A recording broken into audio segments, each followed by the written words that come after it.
ಈ ಕಾರ್ಯಕ್ರಮದ ಮುಖ್ಯ ಅತಿಥಿಗಳಾಗಿರ್ತಕ್ಕಂಥ ಶ್ರೀ ಅಶೋಕ್ ಪಾಟೀಲ್ ಅವರು, ಅಧ್ಯಕ್ಷರು ಕೃಷಿಕ ಸಮಾಜ ಚನ್ನಗಿರಿ, ಇವರು ಸಭೆಯನ್ನು ಕುರಿತು ಮಾತಾಡಬೇಕಾಗ್ತದೆ. ವ್ಯಕ್ತಿಗೆ ಬಂದ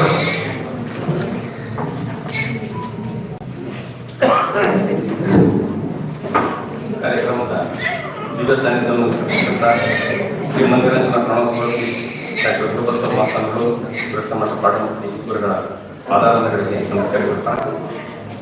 ಶರಣ ಎ ಕೆ ರಾಮಚಂದ್ರ ಅವರೇ, ಶರಣ ಜಯಪ್ಪನವರೇ, ಅದು ಬಂದಿರತಕ್ಕಂಥ ಸಮಸ್ತ ಪಾಂಡವಮಟ್ಟಿ ಮಠದ ಭಕ್ತಾದಿಗಳೇ, ಬಹುಶಃ ಇವತ್ತು ನಾವು ಎ ವಿ ರಾಮಚಂದ್ರಪ್ಪನವರ ಉಪನ್ಯಾಸವನ್ನು ಕೇಳಿದ ಮೇಲೆ ನಾವೇನಾದರೂ ಅವರ ಅದನ್ನು ಅರ್ಥ ಮಾಡ್ಕೊಂಡ್ರೆ ಒಂದು ಭಾಳ ಅರ್ಥ ಮಾಡಿಕೊಂಡ್ರೆ ಸಾಕು, ನಾವು ಬಹುಶಃ ಮುಂದಿನ ಮಾನವತಾವಾದಿಗಳಾಗಬಹುದು ಅಂತ ಒಂದು ಅವರ ಉಪನ್ಯಾಸ ಚೆನ್ನಾಗಿ ಮಾರ್ಮಿಕವಾಗಿದ್ದಾರೆ.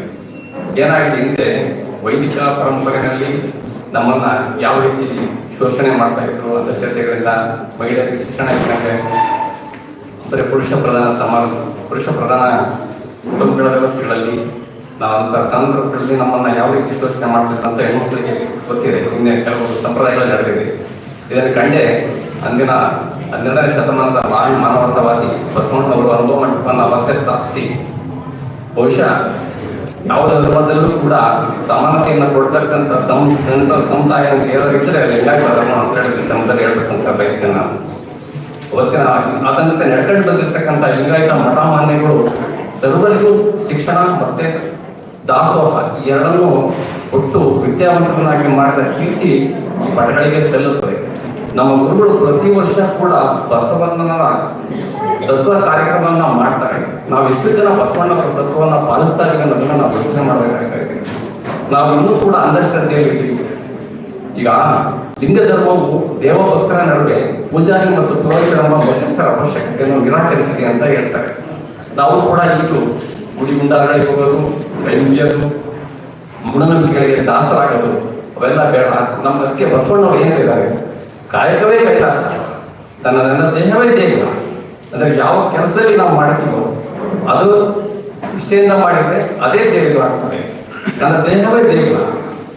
ಅವ್ರು ಏನ್ ಹೇಳ್ತಾರೆ, ದುಡ್ಡಿ ತೋರಿಸಿ ಬೇರೆ ಇದನ್ನು ಕಟ್ಬೋದು ಗುಡಿಗುಡ್ಡಾರಗಳನ್ನ, ನಾನು ಒಳಗಿರ್ತಕ್ಕಂಥ ದೇವರನ್ನ ನಾನೇ ಅರಸ್ಬೇಕು.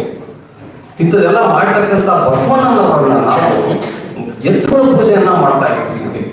ಅದನ್ನ ತಿದ್ದಲಿಕ್ಕೆ ಹಳೇಕಲ್ ಮಂಜಪ್ಪನವರು ಬಂದು ನಮ್ಮನ್ನ ಕಣ್ತರಿಸಿ ಬಸವಣ್ಣನವರ ಜನ್ಮದಿನವನ್ನು ಆಚರಿಸಬೇಕಾದಂತ ಸಂದರ್ಭ ನಮ್ಗೆ ಬಂದಿದೆ ಅಂತಂದ್ರೆ ಇದೊಂಥರ ವಿಪರ್ಯಾಸ ಅಂತ ಹೇಳ್ತಕ್ಕಂಥದ್ದು. ಇಷ್ಟೊಂದು ಮಠ ಮಾನ್ಯಗಳು ಬಸವಣ್ಣನ ನಿರಂತರವಾಗಿ ಪ್ರಸರಿಸ್ತಾ ಇದ್ದಾರೆ, ಆದರೂ ಕೂಡ ನಾವು ವಾಪಸ್ ಹಿಂದಕ್ಕೆ ಹೋಗ್ತಾ ಇದ್ದೀವಿ ಅಂತ ಹೇಳ್ತಾ ಇದ್ದೀವಿ. ಸಿಖ್ ಧರ್ಮದ ಸ್ಥಾಪಕರು ಹೇಳ್ತಾರೆ, ಒಂದು ದೃಷ್ಟಾಂತ ಇದೆ. ಗುರುನಾನಕ್ ಅವರು ಒಂದ್ಸಾರಿ ಕಾಶಿಗೆ ಹೋಗ್ತಾರೆ. ಕಾಶಿನಲ್ಲಿ ಅಲ್ಲಿ ಇರ್ತಕ್ಕಂಥ ಕೆಲವು ಇವರು ಅರ್ಘ್ಯನ ಬಿಡ್ತಾ ಇರ್ತಾರೆ, ತರ್ಪಣ ಬಿಡ್ತಾ ಇರ್ತಾರೆ, ನೀರನ್ನ ಮೇಲೆ ಹಾಕೋದು ಮತ್ತೆ ಕೆಳಗೆ ನೀರು ಬಿಡುತ್ತಾ ಇರ್ತಾರೆ. ಅವ್ರು ಗುರುನಾನಕ್ ಏನ್ ಮಾಡ್ತಾರೆ, ಅವರ ನೀರನ್ನು ತೆಗೆದುಕೊಂಡು ದಂಡೆಗೆ ನೀರನ್ನ ಚೆಲ್ತಾರೆ. ಅವಾಗ ಅವರೆಲ್ಲ ಬಂದು ಕೇಳ್ತಾರೆ, ಏನ್ ಮಾಡ್ತಾ ಇದೀಯ ಹುಚ್ಚಪ್ಪ, ನೀವು ದಂಡೆಗೆ ನೀರು ಹಾಕಿದ್ರೆ ವಾಪಸ್ ಬರ್ತದೆ, ನೀವೇನ್ ಮಾಡ್ತಾ ಇದ್ದೀವಿ? ಸತ್ತು ನಮ್ಮ ಸ್ವರ್ಗದಲ್ಲಿರ್ತಕ್ಕಂಥ ನಮ್ಮ ಪೂಜ್ಯರಿಗೆ ನಾವು ತರ್ಪಣ ಬಿಡ್ತಾ ಇದ್ದೀವಿ, ನೋಡಿದ್ದೀರ ನೀವು ಸ್ವರ್ಗ? ಇಲ್ಲ, ಸ್ವರ್ಗ ನೋಡಿಲ್ಲ. ನೋಡದೆ ಇರೋರಿಗೆ ನೀವು ತರ್ಪಣ ಬಿಡ್ತಾ ಇದೀರಲ್ಲ. ನನಗೆ ಇಲ್ಲಿಂದ 300 ಕಿಲೋಮೀಟರ್ ದೂರದಲ್ಲಿರ್ತಕ್ಕಂಥ ಜಲಂಧರ್ನಲ್ಲಿ ಇದ್ದಂಥ ಇದೆ, ಅದಕ್ಕೆ ನೀರು ಹಾಕ್ತಾ ಇದ್ದೀವಿ. ನೋಡಿ ಯಾವ ರೀತಿ ಅವ್ರನ್ನ ಕಾಣದ ದೇವರನ್ನ ಹುಡುಕಕ್ಕೆ ಹೋದ್ರೆ ದೇವರಿದ್ದಾನೆ ಅಂತ ಹೇಳಿ ನಮ್ಮ ಒಳಗೆ ದೇವರಿದ್ದಾನೆ. ಎಲ್ಲರೂ ದೇವ್ರ ಹುಡುಕಕ್ಕೆ ಹೋದ್ರೆ ಕೊಡೋದು ಸಾಕ್ತೀವಿ ನಾವು. ಒಬ್ಬ ಮಗಳು ದೇವರನ್ನ ಉಳಿಸ್ತಾ ಇರ್ತಾರಂತೆ, ನೀನು ಮುಂದೆ ಬರ್ತಾ ಇದೀಯಾ, ಇದೇನೋ ದೇವ್ರಿಗೆ ಮೋಸ ಮಾಡ್ತಾ ಇದೆಯಾ, ದೇವ್ರ ಹೆಸರು ಹೇಳ್ಕೊಂಡು ಮೋಸ ಮಾಡ್ಕೊಂಡು ಹೋಗಿದ್ಯಾ ಅಂತ ತಂದೆ ತಾಯಿ ಮಾಡ್ತಾರೆ.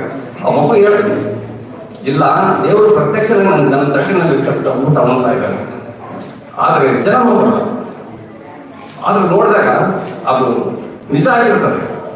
ಇವತ್ತು ಎಲ್ಲಾದ್ರೂ ದೇವರು ಬದುಕಿದ್ರೆ ನಿಜವಾಗ್ಲೂ ದೇವರು ಇರ್ತದಿಲ್ಲ, ದೇವರು ಪರ್ಯಾಯ ಹೋಗಿರೋನೋ ಅಥವಾ ಸತ್ತೋಗಿರೋನೋ ಗೊತ್ತಿಲ್ಲ. ಯಾಕೆಂದ್ರೆ ನಾವು ದೇವರನ್ನ ಬೀಳಕ್ಕೋಸ್ಕರ ಹೋಗ್ತಾ ಇದೀವಿ, ದೇವರು ಚೆನ್ನಾಗಿದೆ ಅಂತ ಹೇಳ್ತಾ ಇಲ್ಲ. ಯಾಕೆಂದ್ರೆ ದೇವರನ್ನ ಬಂಧಿಸಿದೀವಿ ಗಿಡಗಳಲ್ಲಿ, ಗುಡಿ ಗುಂಡಾಗಳಲ್ಲಿ. ಇಂಥ ಸಂದರ್ಭಗಳಲ್ಲಿ ಮಠ ಮಾನ್ಯಗಳ ಒಂದು ಇದು ಬರಬೇಕು, ವೈಚಾರಿಕ ಕ್ರಾಂತಿ ಆಗ್ಬೇಕು, ಬಸವ ತತ್ವವನ್ನು ಪ್ರಚಾರ ಮಾಡಬೇಕು. ಅಂದ್ರೆ ನಮ್ಮ ಹಿಂದೆ ಧರ್ಮವನ್ನು ಮಾಡಬೇಕು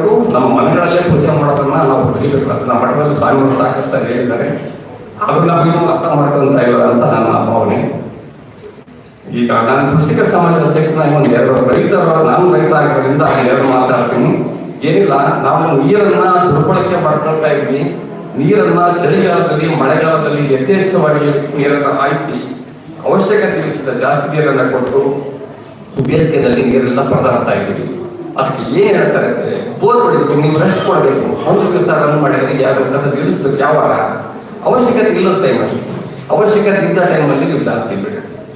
ಇನ್ನೊಂದು ವಿಚಾರ, ಅಡಿಕೆ ಸಿಪ್ಪೆಯನ್ನ ರಸ್ತೆಗಳಲ್ಲಿ ಹಾಕಿ ಸುಡೋದ್ರಿಂದ ಪರಿಸರಕ್ಕೆ ಹಾನಿ ಆಗ್ತದೆ. ಈಗ ಅಡಿಕೆ ಸಿಪ್ಪಿನಲ್ಲಿ ಕೂಡ ಗೊಬ್ಬರ ಮಾಡುವಂತ ಒಂದು ತಂತ್ರಜ್ಞಾನ ಬಂದಿದೆ. ಈಗ ಒಳ್ಳೆ ಉತ್ಕೃಷ್ಟವಾದ ಗೊಬ್ಬರ ಮಾಡ್ತಾ ಇದ್ದೀವಿ. ನಾನು ಕೂಡ ಈ ಕೃಷಿಕ ಸಮಾಜದ ಅಧ್ಯಕ್ಷನಾಗಿರ್ತೀನಿ. ಎಲ್ಲ ಸೆಮಿನಾರ್ ಅನ್ನ ಮಾಡ್ತೀನಿ ನೀರು ನಿರ್ವಹಣೆ ಬಗ್ಗೆ, ಮತ್ತೆ ಈ ಅಡಿಕೆ ಸಿಪ್ಪೆ ತ್ಯಾಜ್ಯಗಳಿಂದ ತಯಾರಿಸ್ತಕ್ಕಂಥ ಇದರ ಬಗ್ಗೆ ಒಂದೆರಡು ಸೆಮಿನಾರ್ ಮಾಡ್ತೀನಿ. ತಾವು ಅವಶ್ಯಕವಾಗಿ ಬಂದು ಆ ಸಭಾಗತಿಯಲ್ಲಿ ನಿಮ್ಮ ಅನಿಸಿಕೆಗಳನ್ನು ಕೇಳಿ ವಿಜ್ಞಾನಿಗಳಿಂದ ಸಂವಾದ ಮಾಡ್ಕೊಳ್ರಿ, ತಿಳ್ಕೊಳ್ರಿ, ಎಲ್ಲ ಆಗ್ತದೆ.